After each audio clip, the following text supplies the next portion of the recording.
ବାଚସ୍ପତି ମହୋଦୟା, ଜମି ଆବଣ୍ଟନ ପ୍ରକ୍ରିୟାକୁ ତ୍ୱରାନ୍ୱିତ କରିବା ଏବଂ ଶିଳ୍ପ ପ୍ରକଳ୍ପ ପ୍ରତିଷ୍ଠା ପାଇଁ ସମ୍ଭାବ୍ୟ ନିବେଶକମାନଙ୍କୁ ତୁରନ୍ତ ବ୍ୟବହାରଯୋଗ୍ୟ ଜମି ଯୋଗାଇ ଦେବା ନିମନ୍ତେ ରାଜ୍ୟ ସରକାର ଏକ ଲ୍ୟାଣ୍ଡ ବ୍ୟାଙ୍କ ଗଠନ କରାଯାଇଛି। ଏଥି ନିମନ୍ତେ ରାଜ୍ୟ ସ୍ତରରେ 10 ଲକ୍ଷ ଏକର ଜମି ବିଶିଷ୍ଟ ଏକ ଲ୍ୟାଣ୍ଡ ବ୍ୟାଙ୍କ ଗଠନ କରିବାକୁ ଲକ୍ଷ୍ୟ ରଖାଯାଇଛି। ମୁଁ 2024-25 ଆର୍ଥିକ ବର୍ଷରେ ଲ୍ୟାଣ୍ଡ ବ୍ୟାଙ୍କ ଯୋଜନା ପାଇଁ 200 କୋଟି ଟଙ୍କାର ପ୍ରସ୍ତାବ ରଖୁଛି।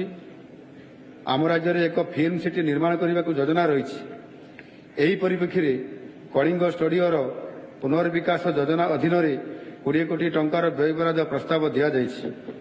ମେକ୍ ଇନ୍ ଓଡ଼ିଶା ଯୋଜନା ମାଧ୍ୟମରେ ଅଟୋମୋବାଇଲ, ବୈଦ୍ୟୁତିକ ଯାନ, ସେମିକଣ୍ଡକ୍ଟର ଏବଂ ଆଇଟି ଓ ଆଇଟିଇଏସ୍ ଶିଳ୍ପ ଉପରେ ବିଶେଷ ଧ୍ୟାନ ଦେବା ସହ ଓଡ଼ିଶାକୁ ଏକ ସୁଦୃଢ଼ ଉତ୍ପାଦନ କେନ୍ଦ୍ରରେ ପରିଣତ କରିବା ପାଇଁ ମୁଁ ଏକ ନୂତନ ଯୋଜନା ରାଜ୍ୟ ରାଜଧାନୀ ଅଞ୍ଚଳରେ ଏଫଡିଆଇ ପାର୍କ ଅଧୀନରେ 20 କୋଟି ଟଙ୍କାର ବ୍ୟୟବରାଦ ପ୍ରସ୍ତାବ ରଖୁଛି।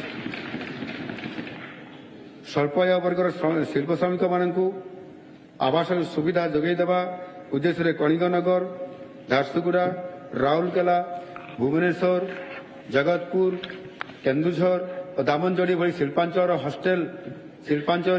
ହଷ୍ଟେଲ ବା ଆପାର୍ଟମେଣ୍ଟ କମ୍ପ୍ଲେକ୍ସ ନିର୍ମାଣ ନିମନ୍ତେ ଆମେ ଶିଳ୍ପାଞ୍ଚଳରେ ଦୀନଦୟାଲ କର୍ମଚାରୀ ନିବାସ ନାମକ ଏକ ନୂତନ ଯୋଜନା ଆରମ୍ଭ କରିବାକୁ ଯାଉଛୁ।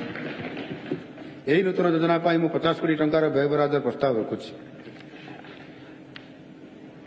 ଅଣୁ, କ୍ଷୁଦ୍ର ଓ ମଧ୍ୟମ ଉଦ୍ୟୋଗ କ୍ଷେତ୍ର ରାଜ୍ୟର ଅର୍ଥନୀତିରେ ଉଲ୍ଲେଖନୀୟ ଯୋଗଦାନ ଦେବା ସହ ନିଯୁକ୍ତି ସୃଷ୍ଟିରେ ପ୍ରମୁଖ ଭୂମିକା ଗ୍ରହଣ କରି ଆସୁଛି। ଏହାର ଗୁରୁତ୍ୱକୁ ଦୃଷ୍ଟିରେ ରଖି 2024-25ରେ ଏହି କ୍ଷେତ୍ର ପାଇଁ 747 କୋଟି ଟଙ୍କାର ବ୍ୟୟବରାଦ କରାଯାଇଛି।